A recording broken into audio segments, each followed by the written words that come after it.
Welcome back. Online ज्ञानी platform पे आप लोगों का स्वागत है।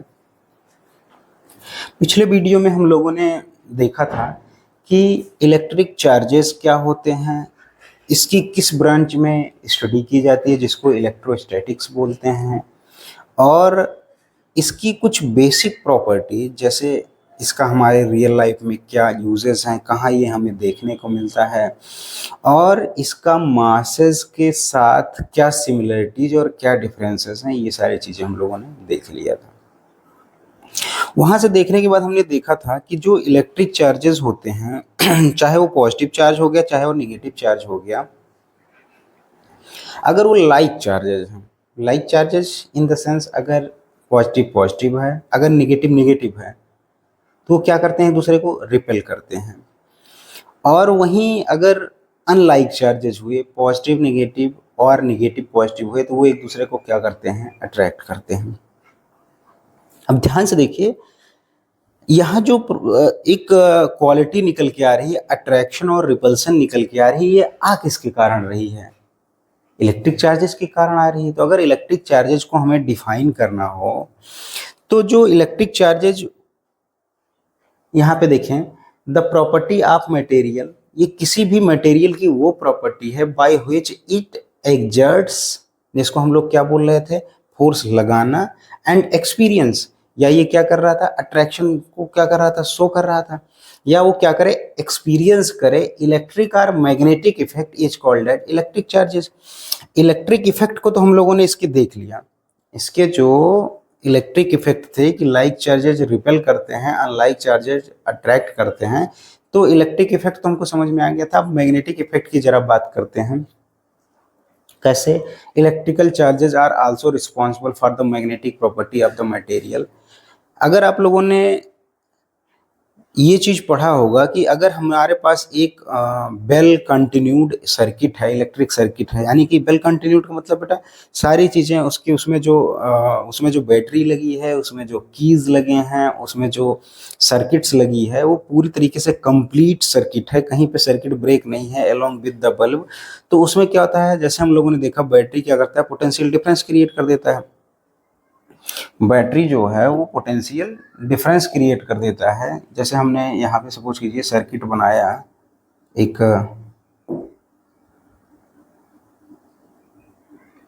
ये हो गया हमारा सर्किट, ये हमने क्या किया, यहाँ पे एक बैटरी लगा दिया। बैटरी लगाने के साथ साथ यहाँ पे हमने क्या किया था, एक कीज लगा दिया, और यहाँ पे हमने क्या किया, एक लाके बल्ब लगा दिया।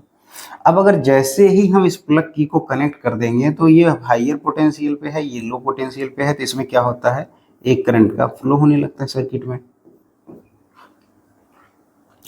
ये तभी फ्लो हो पाता है जब क्या होते हैं, इलेक्ट्रिक चार्जेस का मूवमेंट होता है। Rate of flow of charge is called as electric current, circuit में फ्लो होने लगता है। तो देखिए, जो यहाँ पे इलेक्ट्रिकल इफेक्ट है, जो करंट का फ्लो है, वो किसके कारण आ रहा है, चार्जेस के मूवमेंट के कारण आ रहा है। वो चार्ज कौन सा है, भले ही नेगेटिव चार्ज है, इलेक्ट्रॉन है, उसके मूवमेंट के कारण इलेक्ट्रिक इफेक्ट आ रहा है। ऐसे ही आप लोग बहुत बेसिक एग्जांपल जानते होंगे कि जब हमारे पास, बहुत बेसिक एग्जांपल आपने देख रखे होंगे कि जब हमारे पास केवल एक वायर हो, कोई कंडक्टर है, कोई अगर हमारे पास कंडक्टर है, इसके जब इसमें हम लोग कोई करंट आई को फ्लो कराते हैं, तो इसके चारों ओर क्या होता है, एक मैग्नेटिक इफेक्ट डेवलप हो जाता है। इसके चारों ओर एक मैग्नेटिक इफेक्ट डेवलप हो जाता है। ये हमको कैसे पता चलता है, हम क्या करते हैं, इसमें करंट फ्लो करा रहे होते हैं, एक कार्डबोर्ड जिसके बीच से इसको पास कराते हैं, उसी पे आयरन फाइलिंग को स्प्रिंकल कर देते हैं। आयरन फाइलिंग जैसे ही करंट का फ्लो होता है तो ये क्या करता है, एक बेसिकली जो है कंसेंट्रिक सर्कल्स बनाने लगता है, किसका, आयरन फाइलिंग्स का। तो ये क्या हो गया, मैग्नेटिक इफेक्ट हो गया। लेकिन करंट तो फ्लो करा रहे हैं ना, तो इलेक्ट्रिकल इफेक्ट किसके कारण आया था, चार्जेस के फ्लो होने के कारण, और इलेक्ट्रिकल इफेक्ट के कारण ही मैग्नेटिक फील्ड जनरेट हो रही है। यानी कि इलेक्ट्रिक फील्ड मैग्नेटिक फील्ड तो रिलेटेड है, लेकिन उनके लिए रिस्पॉन्सिबल कौन है, चार्जेस ही तो रिस्पॉन्सिबल है। That is why here is the definition, the property of material, charges material में या मैटर में ही पाए जाएंगे, by which it attracts, या it exerts or experience electric or magnetic effect is called as electric charges। तो electric charges को इस तरीके से हम लोग क्या कर सकते हैं, डिफाइन कर सकते हैं। उसके बाद हम लोगों ने देखा था कि जो है इलेक्ट्रिक चार्जेस के किस तरीके से इसको हम लोगों ने सिंपल सा देख लिया था, कैसे लाइक चार्जेस अट्रैक्ट रिपेल करते हैं और अनलाइक चार्जेस एक दूसरे को अट्रैक्ट करते हैं। न्यूट्रल बॉडी को अगर हम लोग ध्यान से देखें, neutral body neither it attracts nor it repel. देखिए नेगेटिव नेगेटिव था रिपल्सन, पॉजिटिव पॉजिटिव था रिपल्सन, और पॉजिटिव नेगेटिव था तो अट्रैक्शन शो कर रहा था। अब इसी के कंटिन्यूएशन में जो हमारा नेक्स्ट क्वेश्चन आएगा कि ये चार्जेस आते कहाँ से हैं। एक्चुअली जब हम लोग चाहे वो प्लास्टिक रॉड हो जाए, चाहे वो एबोनाइट रॉड हो जाए, चाहे वो ग्लास रॉड हो जाए, जैसे बाई कन्वेंशन हम लोग जब देखेंगे, जब ग्लास रॉड को कैट फर के साथ, कैट फर एक मटेरियल है, एक उलन मटेरियल है जिसके साथ जब हम रब करते हैं, जिसको फ्रिक्शनल इलेक्ट्रिसिटी बोला जाता है, रब करते हैं तो उस पर एक बाई कन्वेंशन जो है ग्लास पे एक पॉजिटिव चार्ज आ जाता है और एबोनाइट रॉड पे बाई कन्वेंशन निगेटिव चार्ज आ जाता है। दो चीज़ें आपको पढ़ने को मिलेंगी, दो कॉमन एक्सपेरिमेंट पढ़ने को मिलेगा, एक ग्लास रॉड से आपको पढ़ने को मिलेगा, एक जो है एबोनाइट रॉड से पढ़ने को मिलेगा। तो जो आपके पास जो ग्लास रॉड होगा, जो आपके पास ग्लास रॉड होगा उस पे जो है बाई कन्वेंशन, ये जो है किसी को पता नहीं है कि कौन सा चार्ज किस पे आता है, लेकिन बाई कन्वेंशन अगर हम लोग ग्लास रॉड की बात करें, जब इसको कैट फर के साथ रब किया जाता है तो उस पर बाई कन्वेंशन पॉजिटिव चार्ज आ जाता है। तो यहाँ पे कैट फर की अगर बात करें तो ये ऐसे कुछ उलन टाइप का मटेरियल होता है, इसी को इसी के साथ में इस तरीके से लेके क्या किया जाता है, रब किया जाता है, तो इस पर क्या आ जाता है, पॉजिटिव चार्ज आ जाता है, और बोला जाता है कैट फर पे क्या आ जाता है, नेगेटिव चार्ज आ जाता है। सिमिलरली एबोनाइट रॉड को, जब एबोनाइट रॉड, ये हमारा कौन सा रॉड था, ग्लास रॉड, ग्लास रॉड था, और दूसरा हमारे पास जो था वो था कैट फर। नॉर्मली इसको आप अमेजन फ्लिपकार्ट कहीं से मंगा सकते हैं। उसके बाद अगर आपके पास एबोनाइट रॉड हुआ, यहाँ पे एबोनाइट रॉड देखेंगे ब्लैक कलर का होगा, ग्लास रॉड तो सभी जानते हैं एबोनाइट रॉड ब्लैक कलर का होता है। जब उसको सिल्क वगैरह के साथ, सिल्क का क्लॉथ मान लेते हैं, कोई भी सिल्क का क्लॉथ है, कोई भी साड़ी वगैरह का कोई भी पार्ट है,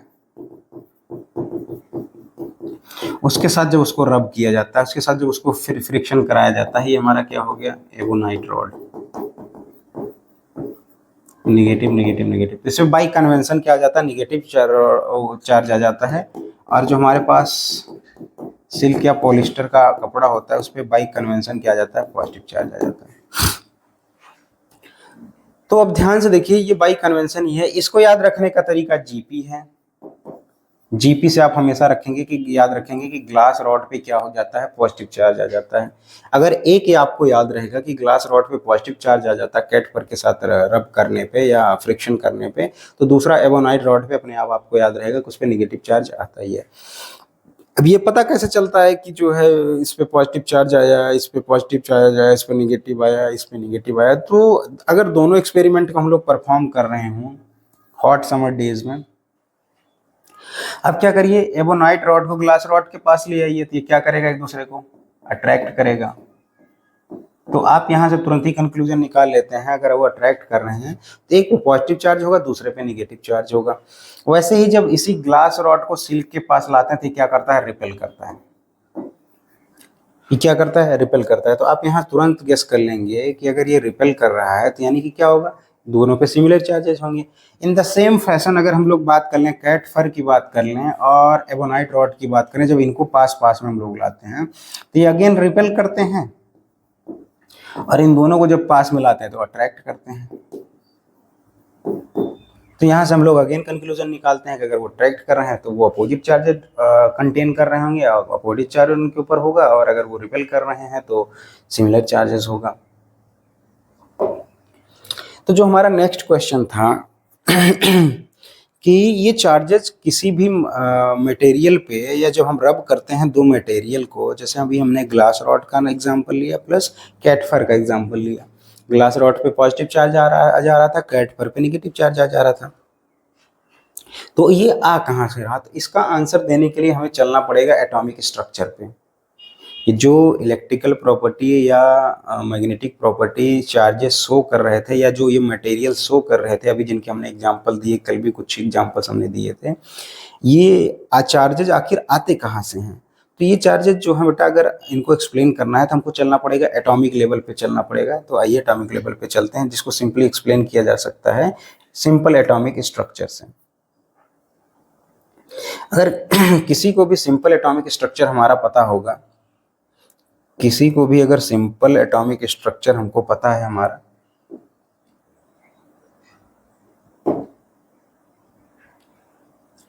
तो सभी जानते हैं कि हमारा जो एटॉमिक स्ट्रक्चर है उसके सेंटर पे जो सेंटर होता है, एटॉमिक स्ट्रक्चर का जो सेंटर है उस पे हमेशा पॉजिटिव चार्ज होता है सेंटर पे, जिसको नॉर्मली हम क्या बोलते हैं, प्रोटॉन। और उसके जो अराउंड में जो सर्कुलर ऑर्बिट होता है उस पर क्या मूव कर रहा होता है, इलेक्ट्रॉन्स मूव कर रहा होता है।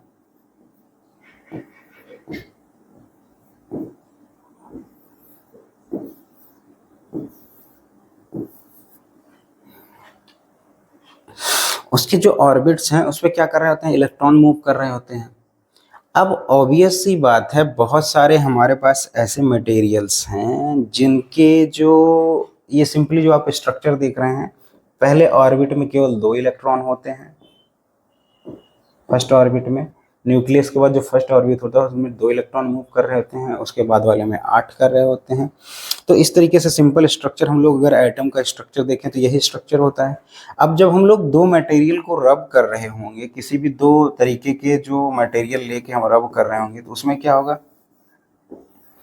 उनके जो बाहर के ऑर्बिटल हैं, तो इलेक्ट्रॉन्स को आप देख सकते हो कहाँ है, आउटर ऑर्बिटल में है। जो न्यूक्लियस से कम जो है अच्छे से अटैच्ड होगा, वो इजीली क्या करता है, सरफेसेस पे आ जाता है, इजीली सरफेस पे आ जाता है। रब करने पे जो है उनको एनर्जी मिलती है, फ्रिक्शनल एनर्जी मिलती है, मैकेनिकल एनर्जी जो उनको रब करने पे मिलती है। तो वो इलेक्ट्रॉन्स क्या करते हैं, इजीली सरफेसेस पे आ जाते हैं। तो that is the reason to have the electrical charges on the material which show the property of attraction and repulsion, or in other words we can say the property of electric effect and the property of magnetic effect. यहाँ ध्यान से देखें, according to the simple atomic structure, ये हम लोगों ने earlier class में भी पढ़ा है, every substance is formed of atom. कोई भी सब्सटेंस है वो किन से मिलके बना हुआ है, एटम से मिलके बना हुआ है। ईच एटम कंटेन्स 3 पार्टिकल्स, कोई भी एटम है वो 3 पार्टिकल्स को, जिसको हम लोग सब एटॉमिक पार्टिकल्स भी बोलते हैं, एक तरीके से एटम के फंडामेंटल पार्टिकल्स भी हम बोलते हैं, वो सब एटॉमिक पार्टिकल से मिलकर बना होता है, जिसको हम नेमली प्रोटॉन्स, न्यूट्रॉन्स और इलेक्ट्रॉन्स के नाम से जानते हैं। तो जो प्रोटॉन्स है वो क्या करता है, पॉजिटिव चार्ज कैरी करता है, protons carry the positive charge. Neutrons जो है वो कैरी करते हैं, उसमें न्यूट्रॉन्स का नाम ही न्यूट्रॉन है, तो ये कोई चार्ज नहीं कैरी करता। लेकिन जो इलेक्ट्रॉन्स हैं वो क्या करते हैं, नेगेटिव चार्ज कैरी करते हैं। इसी के बारे में मैंने अभी आपको एटॉमिक स्ट्रक्चर में बताया है कि ये जो चार्जेस आते होंगे, थोड़ा थोड़ा आपको आइडिया हो गया होगा कि चार्जेस आखिर आ कहाँ से रहे होंगे। इसको हम लोग नेक्स्ट स्लाइड में देखते हैं। Neutrons and protons are inside a central nucleus of size about 10 to the power minus 10 metre.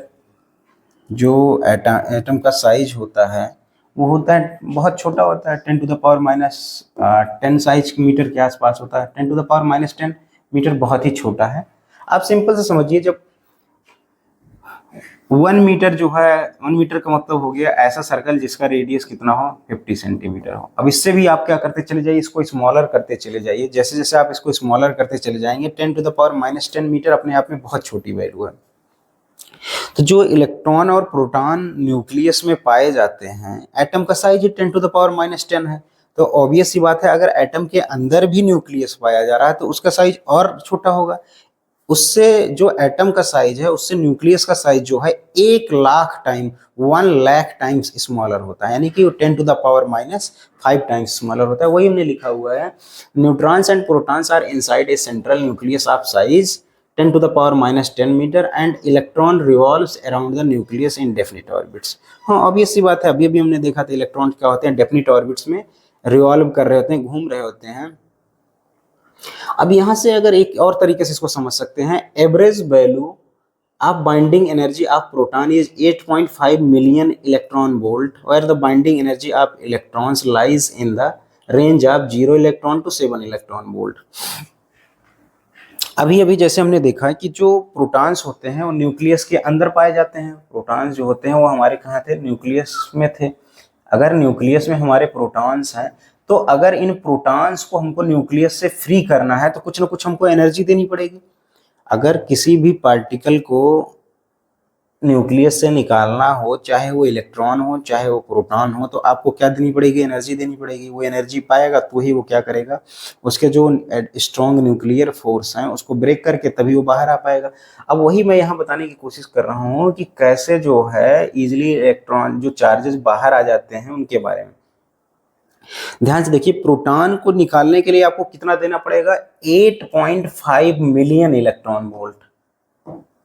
आप खुद ही इसको गेस कर सकते हैं कि कितनी हाई अमाउंट की एनर्जी होगी।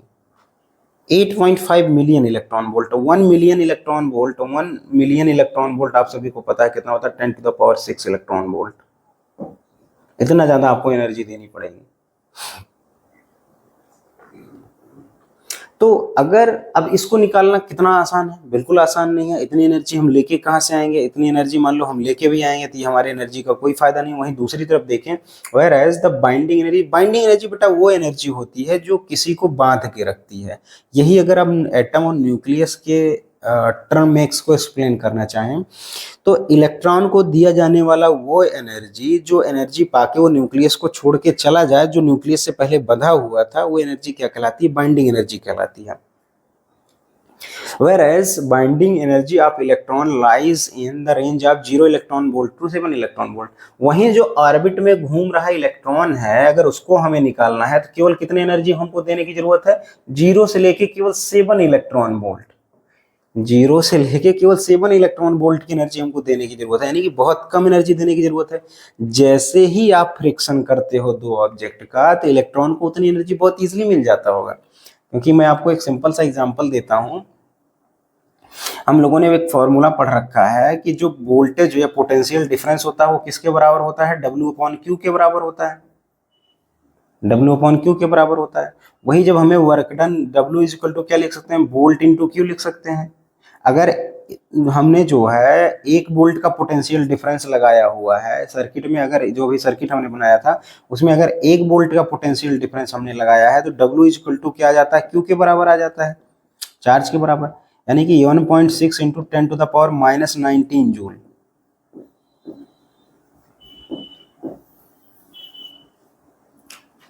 ये एनर्जी है। W इक्वल टू क्या आ गया? Q आ गया। Q की वैल्यू कितना होती है? अगर सिंपल सा एक फंडामेंटल इलेक्ट्रॉन पे चार्ज देखें तो कितना होता है? 1.6 इंटू 10⁻⁻19। 1 वोल्ट का पोटेंशियल रखेंगे, जैसे V इक्वल टू 1 वोल्ट रखेंगे, Q इक्वल टू इतना रखेंगे, कितना आ जाएगा? 1.6 इंटू 10⁻⁻19 जूल। बहुत ही जो है कम वैल्यू है ये। तो उसी तरीके से यहीं से हम लोग क्या लिख देते हैं? इसी को बोला जाता है 1 electron volt equal to 1.6 into 10⁻⁻19 joule. ये सोचो ये कितनी कम एनर्जी है। बहुत कम एनर्जी जूल है, बहुत कम एनर्जी है। क्योंकि हम लोग नॉर्मली जूल को जनरल लाइफ में यूज करते हैं। जूल खुद ही बहुत छोटी यूनिट है, तो इलेक्ट्रॉन वोल्ट क्या हो गई? उससे भी छोटी यूनिट हो गई। इलेक्ट्रॉन वोल्ट को हम लोग वैसे भी किसकी एनर्जी की यूनिट मानते हैं? इलेक्ट्रॉन को मिली वो एनर्जी जब पोटेंशियल डिफरेंस 1 वोल्ट हो तो वो क्या कहलाता है? 1 इलेक्ट्रॉन वोल्ट उसका कहलाता है। अब सोचिए ये इतनी छोटी है, 0 से 7 इलेक्ट्रॉन वोल्ट, ये कितनी छोटी एनर्जी होगी? बहुत बड़ी एनर्जी नहीं होगी। जबकि 8.5 million electron volt is a big energy. तो इलेक्ट्रॉन को निकालना क्या होता है? बहुत ईजिली होता है एज कम्पेयर टू प्रोटॉन्स को निकालना है।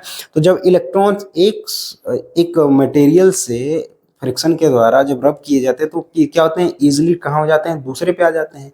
जब इलेक्ट्रॉन्स चला जाता है तो दूसरे पे पॉजिटिव ऑटोमेटिकली पॉजिटिव चार्ज आ जाता है। जब एक पे पॉजिटिव चार्ज आ जाएगा दूसरे पे नेगेटिव चार्ज आ जाएगा। तो इसीलिए कहा जाता है ग्लास रॉड पे क्या आ जाता है? पॉजिटिव चार्ज आ जाता है, और कैट फर पे क्या आ जाता है? नेगेटिव चार्ज आ जाता है। These electrons can easily be detached from the atom। यही चीज मैं आपको समझा रहा था कि इनको इजिली क्या किया जा सकता है? डिटैच किया जा सकता है, अलग थलग किया जा सकता है।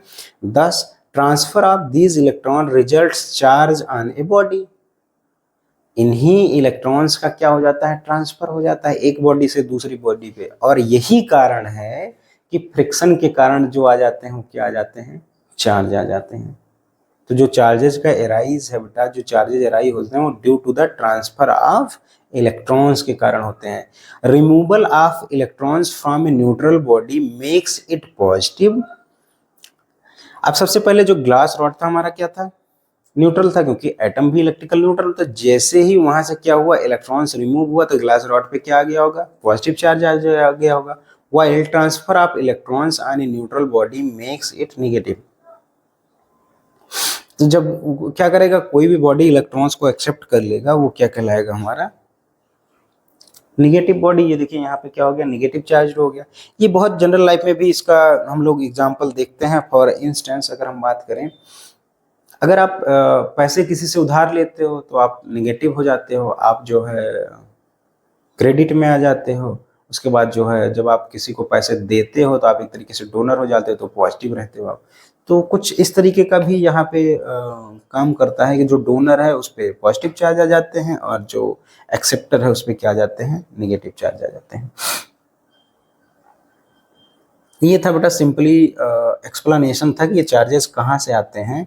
अब इसके बाद जो है हमने देख लिया कि इलेक्ट्रोस्टैटिक्स वो ब्रांच है जिसमें हम लोग क्या करते हैं, स्टैटिक चार्जेस के बारे में स्टडी करते हैं। फिर उसके बाद हमने देखा था कि इलेक्ट्रिक चार्जेस क्या होते हैं, उनकी जो बेसिक प्रॉपर्टी होती है उनके बारे में हम लोगों ने पढ़ ली थी। अब जो चूंकि पूरे के पूरे इस यूनिट में हमको क्या पढ़ना है, इलेक्ट्रिक चार्जेस के बारे में ही पढ़ना है। तो हम लोग देखेंगे इलेक्ट्रिक चार्जेस की प्रॉपर्टीज क्या क्या होती हैं। तो जो बहुत कॉमन प्रॉपर्टी है वो आप देख ही चुके हैं कि अगर लाइक चार्जेज होंगे तो रिपेल करेंगे, अनलाइक चार्जेज होंगे तो अट्रैक्ट करेंगे। लेकिन तीन इसकी बड़ी इंपॉर्टेंट प्रॉपर्टी है जिसको बोलते हैं एडिटिविटी ऑफ चार्जेज, एंड दूसरा charge is conservation of charge जिसको नाम देते हैं। अगला जो प्रॉपर्टी इसका क्वांटाइजेशन ऑफ चार्ज। ये तीनों इंपॉर्टेंट प्रॉपर्टी हैं, इन पे क्वेश्चन भी पूछा जाता है। तो इस पे हम लोग क्या करेंगे, थोड़ा सा टाइम देंगे और इसको समझेंगे। देखते हैं, सबसे पहले प्रॉपर्टी देखते हैं बेटा, additivity of the charge. Additivity का बेसिकली मतलब है बेटा, एडिटिविटी से ही आपको समझ जाना चाहिए कुछ रूल जो है। एडिटिविटी एडिशन से रिलेटेड होगा, related to addition, related to addition. अगर बेटा आप जानते थे नॉर्मली हमारे पास सपोज कीजिए एक मास है, इसको हमने क्या कर रखा है, सपोज कीजिए 10 kg का हमारे पास मास है। सिंपली इसको मैंने वेइंग मशीन पे रखा है, वेट करने वाली मशीन पे रखा है, और यहाँ पे इसकी कुछ वो क्या कर रहा है, रीडिंग्स बता रहा है, इसका मास क्या, इसका वेट क्या। अगर इस पे अगेन बेटा आप 5 kg रख दो, 5 kg का मास रख दो, अगेन आप इस पे 3 kg का रख दो, अगेन इस पे 2 kg का रख दो, अगेन इस पे क्या रखो 1 kg का रख दो मास। तो अगर ध्यान से देखें तो जो टोटल वेट आपने रखा 10 + 5 यानी 15 + 3 18 + 2 20 यानी कि 21 kg। तो जो यहाँ वैल्यू दिखाएगा वो दिखाएगा 2100 kg। कितने kg दिखाएगा वैल्यू सिंपली। तो क्या जिस तरीके से हमने मास को ऐड किया, मास एक स्केलर क्वांटिटी होती है बेटा, इसको सिंपल मैथ के रूल से ऐड या सब्ट्रैक्ट किया जा सकता है। क्या ऐसे चार्जेज को भी ऐड या सब्ट्रैक्ट किया जा सकता है? What is your answer? Yes, you can add it based by the basic simple rules of mathematics, जो कि हम लोग जनरल रूल यूज करते हैं। जैसे मास को ऐड करते थे वैसे चार्जेस को ऐड करते थे। इसी प्रॉपर्टी को बोलते हैं additivity of charges. But there is a important point in the addition of the electric charges, because charges are of two type, positive charges and negative charges. On the other hand, mass is only a positive quantity. Both are the scalar electric charge and as well as mass. Both are the scalar quantity. It means they can be add or subtract by the simple rule of math. But here is a problem that charges is positive as well as negative. And more importantly, both the charges can lie on the same body. Positive and negative, both the charges can lie on the same body. So let's see how we will add. As here we saw that Masses can be add like in daily life we add money, we add all other things generally. So let's see on the charges.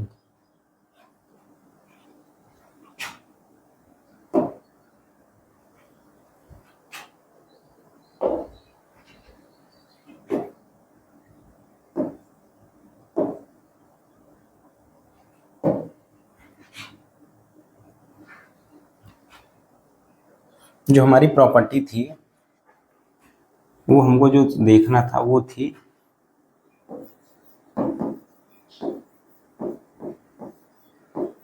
Additivity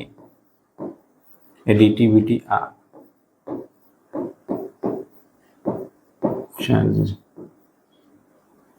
अब simply एक body है, मैंने एक normal सी कोई body ले ली, इस पे हमने देखा कि जो है +1 +2 -1 -2 -3 +4 इस तरीके के चार्जेस हैं, क्योंकि पॉजिटिव नेगेटिव दोनों आ सकते हैं। तो अलजेब्रिक सम का क्या मतलब हो गया बेटा, अगर इसी को मैं पहले जनरली इसी स्ट्रक्चर को बना के मैं एक कॉमन नाम दे देता हूँ। तो यहाँ पे मान लो मैंने दे दिया इसको Q1 चार्ज दे दिया, यहाँ पे इसको Q2 चार्ज दे दिया, इसको मान लो Q3 चार्ज दे दिया, इसको हमने Q4 चार्ज दे दिया, इसको हमने Q5 चार्ज दे दिया। तो जो Q नेट निकालना होगा इस बॉडी पे जो नेट चार्ज होगा, तो नेट चार्ज अगर आपको निकालना है, नेट चार्ज आप सिंपली क्या करिए, इन सभी को ऐड कर दीजिए, Q1 + Q2 + Q3। ऐसे मासेस को भी करते थे, Q4 + Q5। ये क्या आ गया हमारा, Q नेट आ गया। बस एक चीज का इसमें ध्यान रखना है कि जब भी चार्जेज को रखना है तो उसके साइन के साथ में रखना है। ऐसे ही तो होता है रियल लाइफ में भी, ऐसे ही तो होता है। अब जैसे उस बॉडी के केस में हम देखें, अगर यहाँ पे हमको नेट Q नेट निकालना है तो Q नेट हमारा जो हो जाएगा, Q net is equal to, पहले चार्ज का हम देखिए +1 है, ठीक है, फिर दूसरे चार्ज को हमने क्या रखा, +2 रखा, तीसरे को हमारे पास अगेन देखें प्लस हमने लगाया, -1 रखा, साइन के साथ रखा, प्लस यहाँ पे अगेन हमने -2 लगाया, प्लस हमारे पास क्या है, प्लस का 4 है। अब यहाँ पे नेट चार्ज देखिए, ये -1 इसके साथ ये कैंसिल हो जाएगा, इसके साथ ये कैंसिल हो जाएगा, यानी कि इस बॉडी पे जो नेट चार्ज है वो कितना है, +4। यहाँ पे Q नेट हमारा क्या आ गया, इसी को बोलते हैं additive property of the charges. Basic rules को तो ये फॉलो ही करा बेटा। ये रियल लाइफ में भी अगर हम लोग बात करें, अगर हम लोग इसके रियल लाइफ की भी बात करें, तो मान लो अगर आपके पास इनिशियल फेज में, मंथ के इनिशियल फेज में आपको जो पॉकेट खर्च है वो कितना मिल गया है, 500 रुपीज़ अगर मिला है, तो आपने क्या किया बेटा, अगर इस 500 में से आपने क्या किया, मान लेते हैं पहले दिन क्या किया, 100 रुपीज़ को खर्च कर दिया, फिर अगले दिन आपने क्या किया, 100 रुपीज़ को, 100 रुपीज़ की जगह क्या किया, 200 रुपीज़ को खर्च कर दिया, अगेन आपने क्या किया, 50 रुपीज़ को खर्च कर दिया। यहाँ पे ये क्या है बेटा, जो आप क्या कर रहे हैं, खर्च कर रहे हैं, एक्सपेंस है आपका, ठीक है, ये आप खर्च करते जा रहे हैं। लेकिन बीच में आपने क्या किया, जो आपका पॉकेट मनी था वो 500 था, लेकिन आप किसी रिलेटिव्स के यहाँ चले गए, आप उसने अगेन 500 दे दिया, तो आप उसको कैसे करेंगे, अगेन 500 कर देंगे। तो जो टोटल आपके पास बचा, अगर ध्यान से देखें, तो अगर आपके पास जो पैसा ध्यान से बचा, तो इसको आप क्या कर सकते हैं, जो आपको मिला उन सभी को पॉजिटिव लिख दीजिए, बाकी सबको नेगेटिव घटा दीजिए। तो आपको मिला कितना, 500 -100 -200 -50 + 500। तो आपके पास अगर बचा निकालना तो कितना हो गया, 1000 -350। तो कितना बचा आपके पास, 650 रुपये बचे। यहाँ भी हम लोग यही करते थे बेसिकली, बस ये कोई नई चीज़ हमारे पास नहीं है। चार्जेस का एडिशन जो है कोई हमारे पास नई चीज़ नहीं है भाई। हमको पता है कि लाइक चार्जेस क्या करते हैं, रिपेल करते हैं, अनलाइक चार्जेस क्या करते हैं, अट्रैक्ट करते हैं। तो जो नेट चार्ज होगा, जो नेट हमारे पास बचेगा, उसी का तो इम्पैक्ट या इफेक्ट देखने को मिलेगा। अगर एक ही इलेक्ट्रॉन जिसपे 1.6 × 10⁻⁻19 कूलाम जो है चार्ज होता है, वहीं दूसरा इतने ही बड़े का प्रोटॉन ले लें, तो वो तो क्या करेंगे, वो एक दूसरे को नलीफाई कर देंगे, एक दूसरे को कैंसिल कर देंगे, ना वो अट्रैक्ट करेंगे ना वो रिपेल करेंगे, बस वो उतनी दूर पे क्या रहेंगे, बने रहेंगे। तो ये हमारी पहली प्रॉपर्टी थी, एडिटिविटी ऑफ द चार्जेस। अब दूसरी प्रॉपर्टी हम लोग देखते हैं, हमको देखना है अगली प्रॉपर्टी है इसकी, चार्जेस की इंपॉर्टेंट प्रॉपर्टी है जिसको हम लोग बोलते हैं conservation of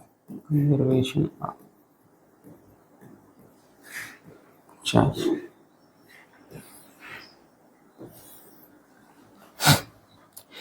charge remains conserve, charge जो होता है वो कंजर्व होता है, बिल्कुल वैसे जैसे एनर्जी रिमेन्स कंजर्व।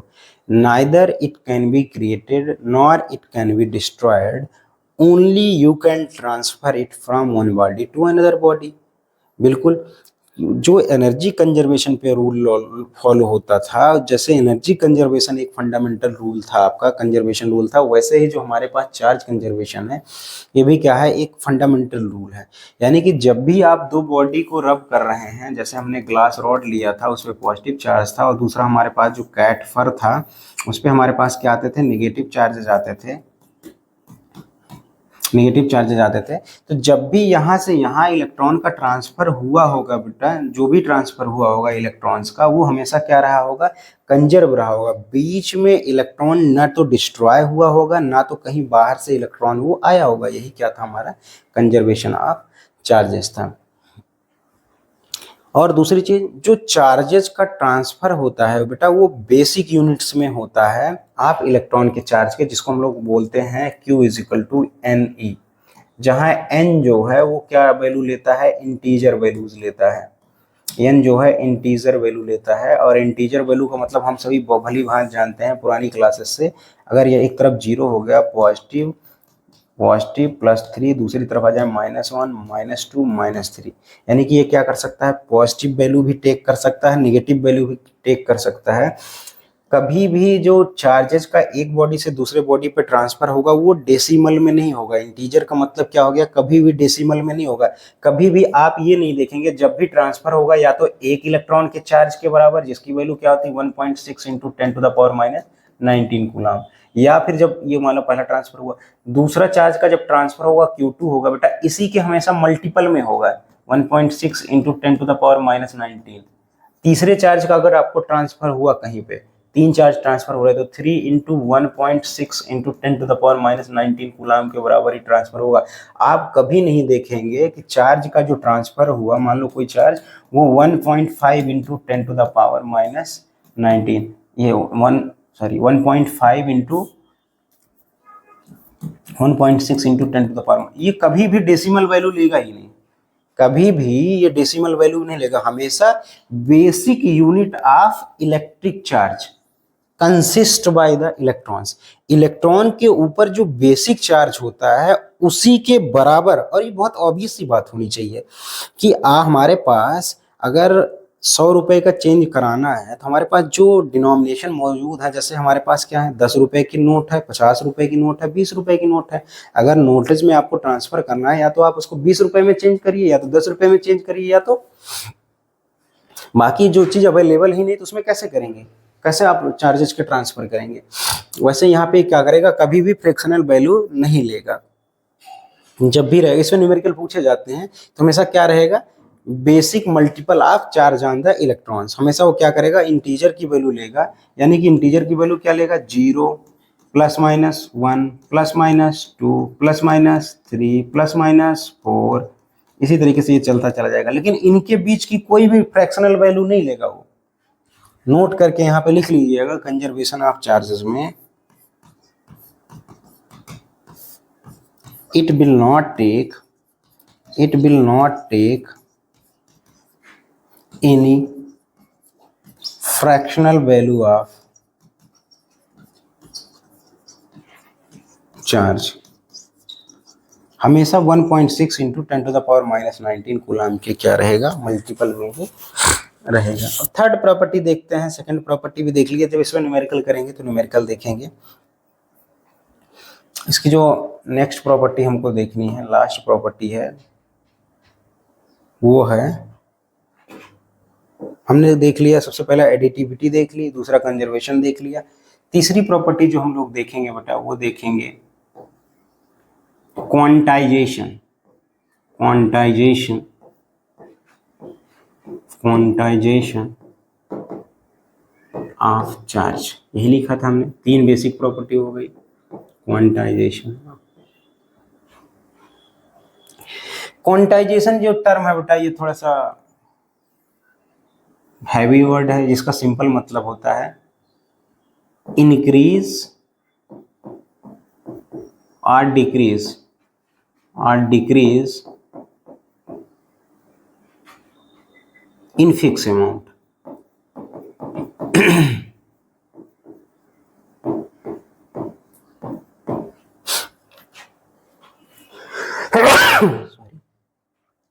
कि जो क्वांटाइजेशन का बेसिकली मतलब है कि जो चार्जेस इंक्रीज या डिक्रीज होंगे वो क्या होंगे, हमेशा फिक्स अमाउंट में ही इंक्रीज या डिक्रीज होंगे। कैसे, वो हम लोग देखते हैं। अभी अभी मैंने बताया था कि कोई भी जो चार्ज का एक बॉडी से दूसरे बॉडी पर ट्रांसफर होता है वो होता है Q equal to n e से, जहां एन क्या कर सकता है, इंटीजर वैल्यू को टेक कर सकता है।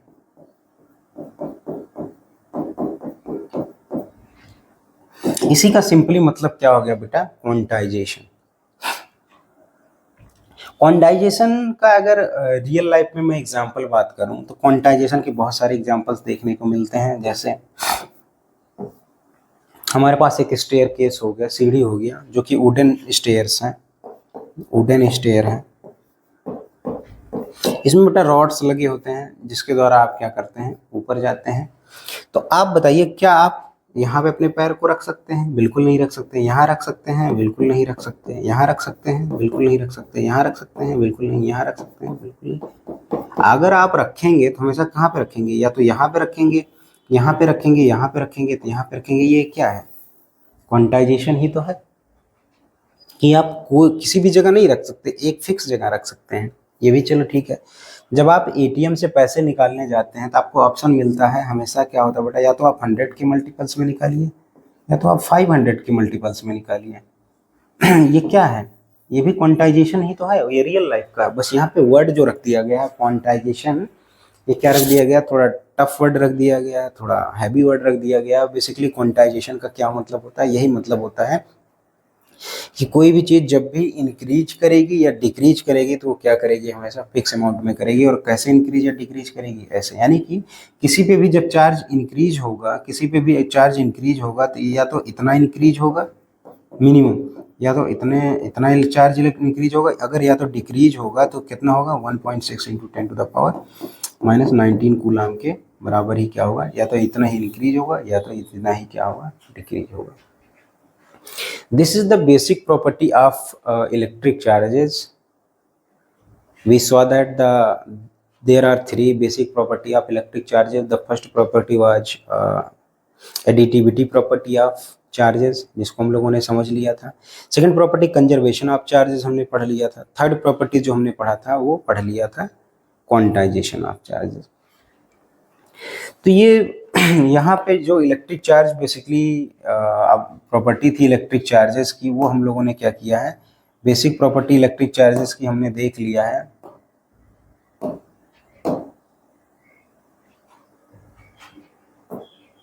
और इलेक्ट्रिक चार्जेस के बारे में बहुत ही ज़्यादा डिटेल में हम लोगों ने पढ़ भी लिया है।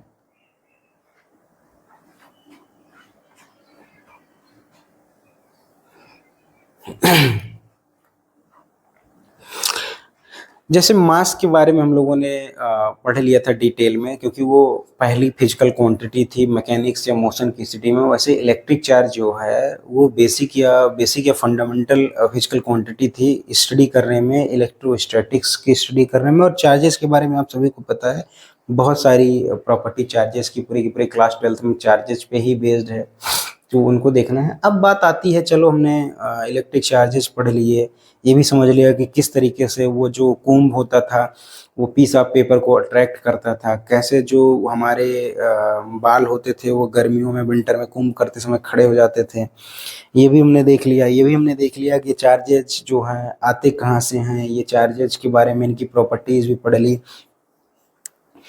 तो इनका एप्लीकेशन इनके बीच में जो अट्रैक्शन या रिपल्सन फोर्सेस है, इनका हम लोग एप्लीकेशन कहाँ देखेंगे, रियल लाइफ में इनका हम यूज कहाँ करेंगे? चलो हमने पढ़ लिया कि लाइक चार्जेज अट्रैक्ट करते हैं, लाइक चार्जेज रिपेल करते हैं, किस लॉ से करते हैं? कूलाम्स लॉ से करते हैं। जैसे दो मासेज के बीच में जो फोर्स लगता था वो दिया जाता था यूनिवर्सल लॉ ऑफ ग्रेविटेशन से, वैसे जो दो चार्जेज के बीच में फोर्स लगता है उसको कूलाम लॉ से दिया जाता है, जो कि अभी हम लोग नेक्स्ट टॉपिक में देखेंगे ये कैसे वेरीज करता है, कैसे चार्जेस पर डिपेंड करता है। तो इन चार्जेस का सपोज कीजिए हमने सब कुछ पढ़ भी लिया, तो इन चार्जेस का बेसिकली हम क्या करेंगे, इनका हम कहाँ यूज करेंगे, रियल लाइफ में क्या इसके एप्लीकेशंस हैं, कहीं हम इनको यूज कर पाएंगे कि नहीं पढ़ पाएंगे, कर पाएंगे कि केवल थ्योरी ही पढ़ के पेपर पास करने के लिए हो पाएंगे? हाँ बिल्कुल आप कर पाएंगे। The answer is yes, you can use it. बेटा यहाँ ध्यान से देखिए, अगला टॉपिक हमारा है application of electric and magnetic forces, यानी कि जो चार्जेस के बीच में फोर्सेस लगते हैं, मैग्नेटिक फोर्सेस लगते हैं, उनका एप्लीकेशन क्या है रियल लाइफ में, उनको हम कहाँ देखेंगे, उनको हम कहाँ यूज करेंगे, क्या हम कभी यूज कर भी पाएंगे कि नहीं कर पाएंगे? 12th के बाद अगर आप नहीं लेते हैं साइंस तो क्या यहीं पे इसकी स्टडी खत्म हो जाएगी? हाँ बिल्कुल खत्म हो जाएगी। अगर इसके एप्लीकेशन को आपको देखना है तो हायर स्टडीज में आपको जाना पड़ेगा। यहाँ पर लिखा हुआ है electric and magnetic forces determines the property of atoms, molecules and bulk matters. अब बेटा अगर माइक्रोस्कोपिक लेवल पे आपको स्टडी करना है चीज़ों की, तो भाई आप कैसे कर सकते हैं? एक चार्ज पे कोई मास तो, एक्स्ट्रा मास अगर चार्ज के ऊपर ला के रख देंगे वो तो कोई इफेक्ट करने वाला नहीं है। इन पे क्या किया जा सकता है, इस तरीके से हम क्या डेवलप करेंगे, दो चार्जेस के बीच में इलेक्ट्रिक फोर्सेस को हम प्रोड्यूस कर लेंगे, और जिस भी अदर मटेरियल की हमको स्टडी करनी होगी उस मटेरियल को इन दोनों के बीच में रख लेंगे। ऑब्वियस सी बात है, अगर दो चार्जेस के कारण ये फोर्सेस हैं तो उस मटेरियल के बीच जो चार्जेस हैं उन पे भी फोर्स लगाने वाले हैं। अगर उन पे फोर्स लगाने वाले हैं तो इनकी प्रॉपर्टी को हम क्या कर सकते हैं, अच्छे से स्टडी कर सकते हैं। इसीलिए लिखा हुआ है यहाँ पे इलेक्ट्रिक फोर्सेज जो भी पढ़ेंगे दो चार्जेस के बीच में कूलाम्स लॉ से, उनका क्या यूज है, ये अगर एटम की प्रॉपर्टी हमको पता करनी है, मॉलिक्यूल्स की प्रॉपर्टी पता करनी है, या किसी बल्क मटेरियल का मतलब पूरे का पूरे मैटर का ही अगर हमको प्रॉपर्टी पता करनी है, तो इन्हीं फोर्सेस का हम यूज करेंगे। यानी कि अगर हम जनरल लैंग्वेज में बात करें, आपके समझने के लैंग्वेज में बात करें, तो एटॉमिक एंड मॉलिकुलर अगर लेवल पे जाके हमको स्टडी करना है तो हमको इलेक्ट्रिकल और मैग्नेटिक फोर्सेस का सहारा लेना ही पड़ेगा। जिस तरीके से सोलर सिस्टम को एक्सप्लेन करने के लिए ग्रेविटेशनल फोर्स की हमको ज़रूरत थी, वैसे ही अगर एटम के बारे में जानकारी रखना है हमको, क्योंकि सब चीज़ें एटम से मिलके बनी हुई हैं, तो उसके बारे में जानकारी रखना बेसिक क्यूरियोसिटी है, बिल्कुल नेसेसिटी है हमारा। तो उनको अगर जानना है हमको तो हम उनके ऊपर कौन सी इलेक्ट्रिक फोर्सेज या मैग्नेटिक फोर्सेज अप्लाई करेंगे, उस एटम्स पे, उस मॉलिक्यूल्स पे, उस बल्क मटेरियल पे, तो उनमें क्या क्या चेंजेस आते हैं, या हम क्या क्या उनसे चेंजेस कर सकते हैं, क्या क्या चेंजेस करके उनको अपने फ़ायदे के लिए यूज कर सकते हैं, वहाँ पे इनका यूज़ होगा। यानी कि they are not the best what we are right now studying, they will be utilized during your PhD, during your research paper, बिल्कुल यूज करेंगे। नेक्स्ट टॉपिक पे आते हैं।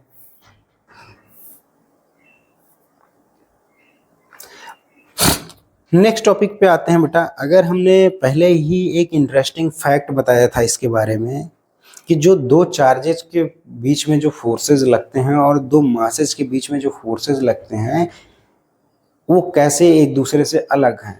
मैंने बताया था कि अगर दो मासेस हैं हमारे पास, जैसे यहाँ पे दो हमारे पास ये राइटिंग पेन्स हैं, अगर ध्यान से देखें, ये देखिए अगर हमारे पास दो राइटिंग पेन्स है, ये एक दूसरे पे फोर्स लगा रहे हैं according to the universal law of gravitation, एक दूसरे पे फोर्स लगा रहे हैं, लेकिन ये फोर्स इतना ज़्यादा कमज़ोर फोर्स है कि ये इसको अट्रैक्ट भी नहीं कर पा रहा है। ठीक है, लेकिन यहीं पे देखिए जब इसको मैं पास लेके आ रहा हूँ तो इनमें मैग्नेटिक प्रॉपर्टी है, मैग्नेटिक प्रॉपर्टी होने के कारण ये एक दूसरे को बहुत तेजी के साथ अट्रैक्ट और रिपेल कर पा रहे हैं, मैग्नेटिक प्रॉपर्टी है इसकी। तो जो मैंने फैक्ट आपको बताया था कि जो चार्जेस के बीच में फोर्सेस होने वाला वो कई करोड़ टाइम ज़्यादा स्ट्रॉन्गर है as compared to the force acting between two masses. दो मासेस के बीच में लगने वाले फोर्स के कंपैरिजन में कई करोड़ गुना है, around 10 to the power 39 to 40 times ज़्यादा स्ट्रॉन्गर फोर्स है। आप इसको सोच के एक बार देखिए कि ये पेन मैं छोड़ रहा हूँ, पेन नीचे गिर रहा है, ये कितना है, अगर मैं इसको 1 न्यूटन का फोर्स मानूं तो आप सोचिए आप उस फोर्स को पढ़ने जा रहे हैं या उन फोर्सेस के बारे में स्टडी करने जा रहे हैं जो इससे 10 to the power 40 times, crore times ज़्यादा स्ट्रॉन्गर है। तो आपको सोचना चाहिए इसके बारे में। दो चार्जेस के बारे में बेटा, जो दो चार्जेस के बीच में जो फोर्स लगता है, आइदर इट इज अट्रैक्टिव और it is repulsive forces given by the Coulomb's law. जैसे दो मासेस के बीच में लगने वाला फोर्स किससे दिया जाता था, यूनिवर्सल लॉ ऑफ ग्रेविटेशन से दिया जाता था, वैसे ही दो चार्जेस के बीच में लगने वाला फोर्स जो है वो दिया जाएगा कूलम्ब्स लॉ से दिया जाएगा। देखते हैं कैसे। कूलम्ब्स ने बेटा एक्सपेरिमेंट कर करके जो है एक लॉ निकाला जो दो चार्जेस के बीच में लगने वाले फोर्सेस के बारे में बताते हैं। आप सोचिए, आप उसी फोर्स के बारे में पढ़ने जा रहे हैं जो बचपन में जिससे आप क्या करते थे, वो पीस ऑफ पेपर को उठाया करते थे। जो आप प्लास्टिक स्केल था उसको बालों से रब करके जो आप पीस ऑफ पेपर को उठाते थे, उसी के बारे में सोचो। उसी छोटे से फोर्स के बारे में पढ़ने जा रहे हैं और उसका रियल लाइफ में बहुत जगहों पे हम यूज करने वाले हैं। तो उसको दिया जाता उस फोर्स के बारे में जो पीस ऑफ पेपर और आपके स्केल के बीच में लगता था, वो दिया जाएगा किससे, कूलम्ब्स लॉ से दिया जाएगा। ये कूलम्ब्स फोर्स लॉ से दिया जाएगा। बेसिकली इसको कूलम्ब्स लॉ नाम से बहुत फेमस है, क्योंकि साइंटिस्ट कूलम्ब्स ने दिया था। ये कई बार जैसे न्यूटन्स लॉ ऑफ ग्रेविटेशन बोला जाता है, यूनिवर्सल लॉ ऑफ ग्रेविटेशन बोला जाता है, in the honour of scientist Newton, and here in the honour of scientist Coulomb this law is named as Coulomb's law of forces या Coulomb's force law. ये बिल्कुल similar pattern पे है बेटा, जैसे कि आप लोगों ने पढ़ा था, जैसे आपने पढ़ रखा है यूनिवर्सल लॉ ऑफ ग्रेविटेशन। दोनों को हम कंपेयर करके भी दिखाएंगे। यहाँ पे बेसिकली इसका डेफिनेशन देख लेते हैं। जैसे वो मैथमेटिकल डेफिनेशन था, वैसे ये भी क्या है, मैथमेटिकल डेफिनेशन है। Coulomb's force law is a mathematical statement. ये भी क्या है, मैथमेटिकल स्टेटमेंट ही है, यानी कि एक फॉर्मूला दे देगा ये। This mathematical expression is derived by the many experiment. ये क्या किया गया, बार बार एक्सपेरिमेंट करके देखा गया कि कैसे दो चार्जेस के बीच में फोर्सेस घटते हैं या बढ़ते हैं। कैसे देखा गया होगा, सिंपली दो मटेरियल्स पे चार्जेस लिए गए होंगे, उनको पास लाया गया होगा, उनको दूर ले जाया गया होगा, उनमें देखा गया होगा कैसे वो अट्रैक्ट कर रहे हैं। एक बार पॉजिटिव चार्ज लिया गया होगा, एक बार नेगेटिव चार्ज लिया होगा, कई बार सिमिलर चार्ज लेके देखा गया होगा कि ये कैसे एक दूसरे पे फोर्स लगाते हैं, कैसे एक दूसरे पे फोर्स घटाते हैं। तो सिंपली ये बोला गया, यहाँ पे आप कंपैरिजन करके भी देखेंगे। आप जो है यहाँ पे एक साइड में मैंने लिखा हुआ है Coulomb's law looks very similar to the Newton's universal law of gravitation. दोनों में ध्यान से हम कंपेयर करेंगे, क्योंकि इसको पढ़ चुके हैं, हमको कुछ नया मटेरियल नहीं मिल रहा है, माल पुराना ही है, जो भी है बिल्कुल पुराने के तरीके से ही है। और इसके बारे में हम लोग 9th 8th 9th में भी पढ़ चुके हैं। तो जो ग्रेविटेशनल फोर्स होता है वो क्या होता है, मासेस के प्रोडक्ट पे डिपेंड करता है। यानी कि सन और अर्थ के बीच में, अगर जिस तरीके से सन और यहाँ पे हमारे पास अर्थ था, इन दोनों के बीच में अगर हमको ग्रेविटेशनल फोर्स निकालना है, एक का मास अगर m1 में मान रहा हूँ तो एक का मास अगर m2 मान रहा हूँ, तो ये क्या होता था, दोनों के प्रोडक्ट के डायरेक्टली प्रोपोर्शनल है। और जो इनके बीच में डिस्टेंस है, इनके बीच का जो सेपरेशन है बेटा, यहाँ ध्यान से देखना, जो दोनों के बीच में अर्थ और सन के बीच का सेपरेशन है, उसके स्क्वायर के इनवर्सली प्रोपोर्शनल था। यहाँ इसको हम लोग ऐसे दिखाते थे कि जो एफ ग्रेविटेशन होता था वो डायरेक्टली प्रोपोर्शनल होता था दोनों मासेस के प्रोडक्ट के। वो मासेस कोई भी हो सकते हैं यूनिवर्स के, और इनवर्सली प्रोपोर्शनल होता था उनके बीच में जो डिस्टेंस होते थे उसके स्क्वायर के। जब दोनों को एक साथ लाया गया, दोनों को कंबाइन किया जाता था, तो एफ डायरेक्टली प्रोपोर्शनल आ जाता था m1 इंटू m2 के प्रोडक्ट के डिवाइडेड बाई द इनके स्क्वायर के प्रोडक्ट आ जाता था। जैसे ही प्रोपोर्शनलिटी साइन हम लोग हटाते हैं तो एक कांस्टेंट आता है जिसको वहाँ पे यूनिवर्सल लॉ ऑफ ग्रेविटेशन बोला गया था, और जी सिंबल से डिनोट किया गया था, m1 m2 and divided by r square. देखिए कूलम्ब्स ने भी कुछ नहीं किया, बस मास के जगह पे चार्जेज को चिपका दिया। यहाँ भी के क्या है, कांस्टेंट ही है, एक यू भी क्या है, कांस्टेंट है। बाकी इन दोनों में हम लोग डिफरेंस देखेंगे। जो हमको कूलम्ब्स लॉ है वो क्या बोल रहा है, अब इसी को कूलम्ब्स लॉ पे हम लोग लगाते हैं। कूलम्ब्स ने बोला दो चार्जेस के बीच में, दो चार्जेस क्या हो सकते हैं बेटा, या तो पॉजिटिव चार्जेस, कोई भी दो चार्जेस ले लीजिए, इनके बीच में क्या होगा, रिपल्सन फोर्स लगेगा, ये इसको रिपेल करेगा।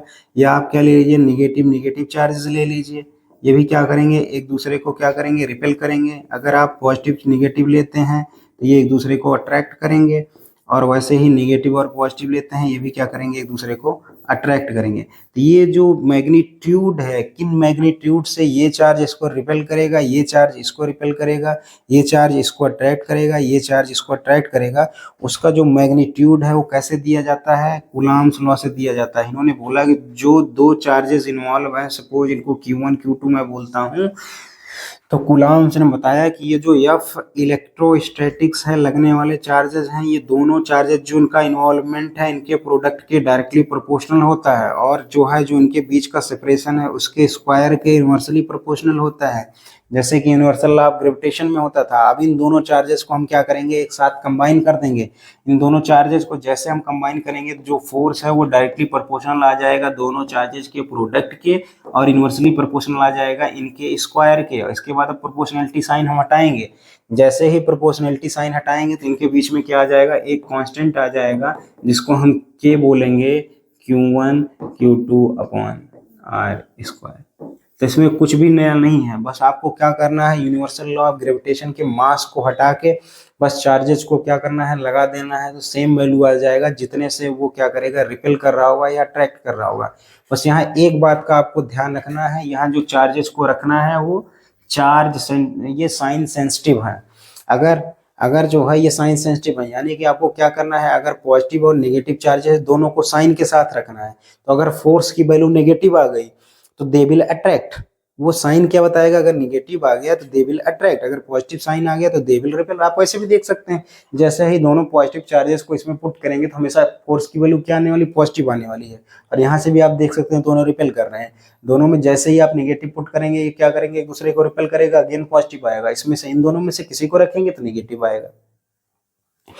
तो कूलम्ब्स लॉ के बारे में हम लोग जो है अगले लेक्चर में पढ़ेंगे। तो आज हम लोगों ने क्या क्या कंक्लूड किया उसके बारे में पढ़ लेते हैं। आज हमने पढ़ा कि जो इलेक्ट्रिक चार्जेस होते हैं वो जो बॉडी पे आते थे, जो कुंभ पे आते थे आपके, या जो आपके प्लास्टिक स्केल पे आते थे, वो कहाँ से आते थे, वो जो है सिंपल एटॉमिक स्ट्रक्चर से मैंने जाके क्या किया, ये आपको समझाया कि वो चार्जेस आते कहाँ से थे।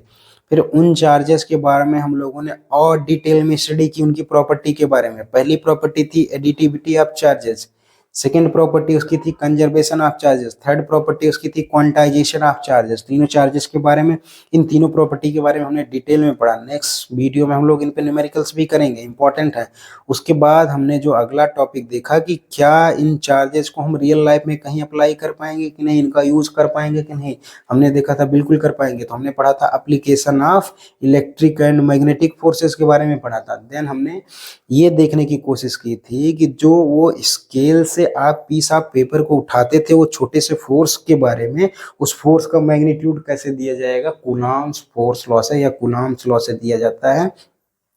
और कूलम्ब्स लॉ का क्या फॉर्मूला है, क्या मैथमेटिकल फॉर्मूला है, उसको हम लोगों ने देख लिया था। उसका हमने कंपैरिजन कर लिया था यूनिवर्सल लॉ ऑफ ग्रेविटेशन से।